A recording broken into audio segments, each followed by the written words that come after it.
hi guys, welcome back to my channel. So today's topic is numbers ranking and sequence test. So today we will learn how to solve number sequence questions. First I will teach with basic knowledge and how to understand it, then we will continue with examples and you had to practice the questions as well.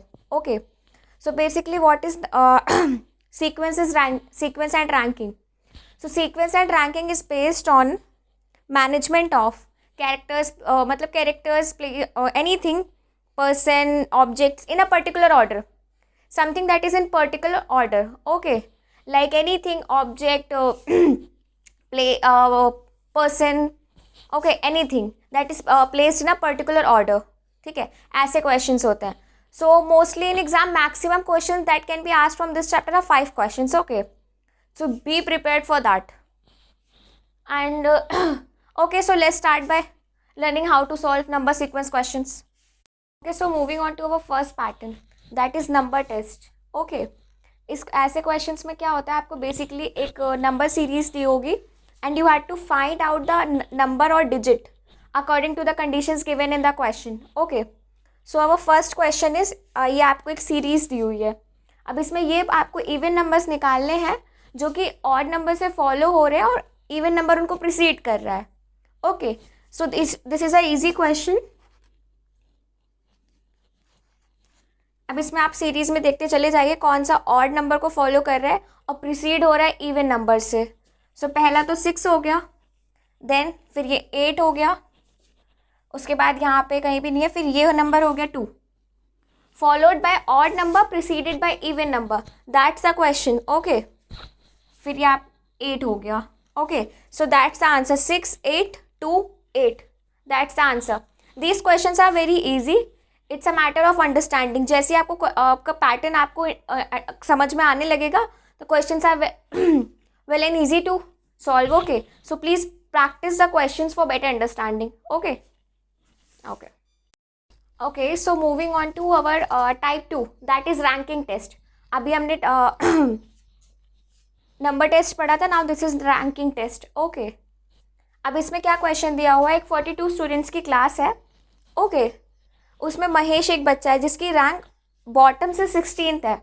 Okay, now you had to find the rank from top. Now how to find the rank from top. Total students are given 42. Okay, and you have given bottom rank. Okay, so just subtract 16 from 42, you will get your answer, that is 26. जहाँ पे भी ऐसे question होंगे आपको एक total group of number दिया हुआ है, बॉटम दिया हुआ था या टॉप दिया होता, सब्ट्रैक्ट कर दो, you will get your answer. I am telling you these are very easy question, just you need some focus and concentration for these type of questions and just practice well. Okay, so basically ऐसे questions में क्या होता है, आपको कोई भी मतलब bottom और टॉप रैंक दी होगी, या तो आपको होल क्लास निकालनी होगी, या तो आपको होल क्लास दी होगी. कहीं कहीं पे जैसे ऐसा क्वेश्चन है, बॉटम रैंक दी होगी, आपको टॉप रैंक निकालनी होगी, कहीं पे टॉप रैंक बॉटम रैंक, ऐसे क्वेश्चंस ऐसे ही होंगे. ठीक है, so okay, moving on to our next type. Okay, so our next type is time sequence test. Okay, but इस कैटेगरी के अंदर 2 सब कैटेगरीज होती हैं, that is clock and calendar. So I will first tell you some basic of clocks and calendar, then we will move to examples for understanding. Okay, so some basics of clocks are वैसे तो आप लोगों को पता होगा, but I am telling you.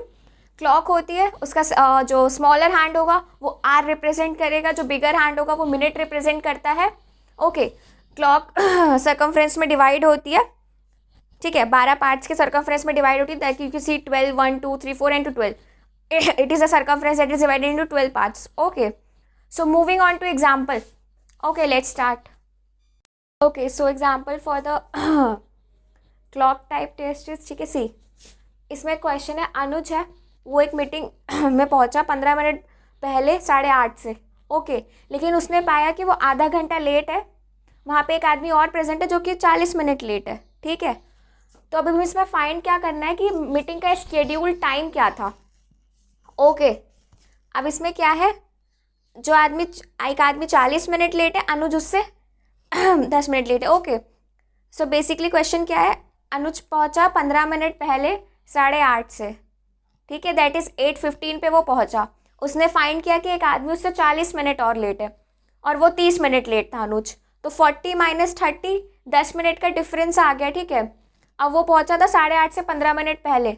जब 10 minute का difference आया तो स्केड्यूल टाइम क्या हो गया, 8:05। तो जो स्केड्यूल मीटिंग थी, जो मीटिंग का टाइम था, जो हमें फाइंड करना था कि किस टाइम पे मीटिंग थी, वो थी 8:05 पे। ओके, सो प्लीज़ इन क्वेश्चंस में ध्यान रखिएगा, these are little bit confusing, so please practice well these type of questions. Okay, so let's move on to our next question. Okay, so moving on to our next type, that is calendar. Okay, तो calendar basically क्या हुआ, calendar आप समझ लीजिए एक collection हुआ, पूरे year के डेज का कलेक्शन। ओके, उसमें कुछ पॉइंट्स होते हैं, वो मैं आपको समझा देती हूँ, ठीक है। अब आप अगर डेज पे जाएंगे तो नॉर्मली एक वीक में 7 डेज होते हैं। ओके, एक वीक में आपके 7 डेज होते हैं। तो ऑर्डिनरी ईयर होगा जिसमें 365 डेज होंगे, वो कभी भी इवन नंबर से डिविजिबल नहीं होगा। और जो आपका लीप ईयर होता है 366 डेज का, वो डिविजिबल होता है, ठीक है। ओके, जो आपका नॉर्मल ईयर होगा ये होता है 55 days plus 2 odd days. Okay, वो आपका 55 डेज नहीं, that is 52 weeks and 1 odd day. तो वो आपका लीप ईयर नहीं होगा, ऑर्डिनरी ईयर होगा 365 डेज का। ओके, जब आप इस लीप ईयर होगा वो आपका होगा 52 वीक्स प्लस 2 ऑड डेज, तो वो आपका लीप ईयर होगा।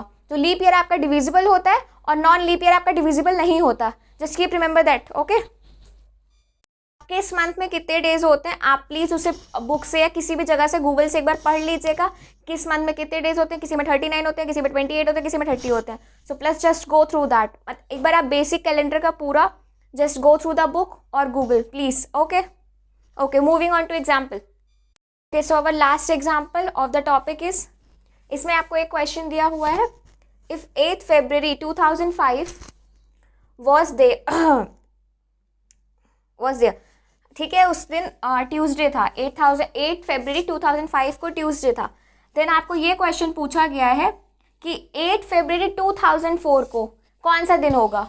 Okay, so moving on to our question. पहली बात तो 2004 आपका लीप ईयर हुआ, 52 weeks plus 2 odd days, leap year था, दैट्स वाई। ओके, सो आपके क्वेश्चन में क्या है, 8 February 2005 को ट्यूसडे था।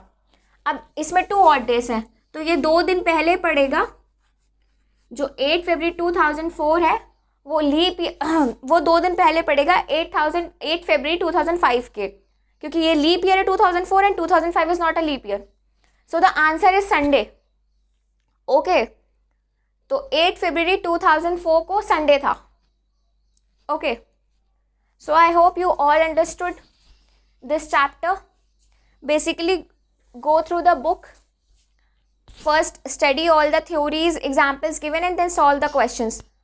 It is a easy chapter. Okay, and you will easily understand how to solve number sequence questions. Okay, so let's bye for today. We will move on to our next chapter in our next video. So till then, study well. Okay, bye.